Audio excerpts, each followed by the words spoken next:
পাহাড়ের বুক চিরে বয়ে চলা সবুজ নীল জলরাশি, দুই তীরে প্রকৃতির অপার সৌন্দর্য। এই নদীর নাম মাতামুহুরী। অনেকেই এর মনোমুগ্ধকর রূপ দেখেছেন, কিন্তু এর ইতিহাস আর গুরুত্ব সম্পর্কে জানেন কতটা? বাংলাদেশের পূর্ব পাহাড়ি অঞ্চলের অন্যতম গুরুত্বপূর্ণ নদী মাতামুহুরী। এটি বান্দরবান ও কক্সবাজার জেলার ওপর দিয়ে প্রবাহিত হয়ে শেষ পর্যন্ত বঙ্গোপসাগরে মিশেছে। নদীটির দৈর্ঘ্য প্রায় ১৪৬ কিলোমিটার এবং এর আঁকাবাঁকা সর্পিল প্রবাহ পাহাড়ি প্রকৃতিকে দিয়েছে এক অনন্য সৌন্দর্য। মাতামুহুরীর জন্ম নিয়ে রয়েছে নানা জনশ্রুতি।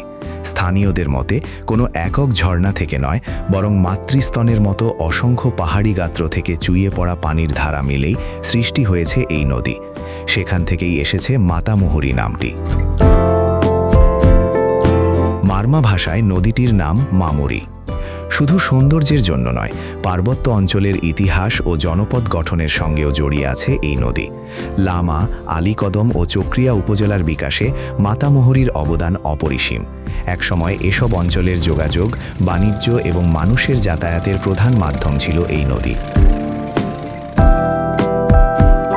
নদীর তীর ঘিরেই গড়ে উঠেছে বাজার, বসতি এবং জনপদ।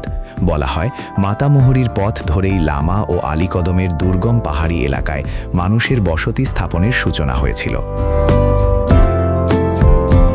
আজও মাতামুহুরী শুধু একটি নদী নয়, এটি পার্বত্য চট্টগ্রামের মানুষের জীবন, সংস্কৃতি এবং ইতিহাসের অবিচ্ছেদ্য অংশ। পাহাড় থেকে সাগরে ছুটে চলা এই নদী যেন প্রকৃতি ও মানুষের সহাবস্থানের এক জীবন্ত প্রতীক। তাই পরের বার মাতামুহুরীর রূপ দেখে মুগ্ধ হলে মনে রাখবেন, এই নদী শুধু সৌন্দর্যের নয়, একটি অঞ্চলের জন্ম, বিকাশ ও জীবনের গল্প বহন করে চলেছে শতাব্দীর পর শতাব্দী।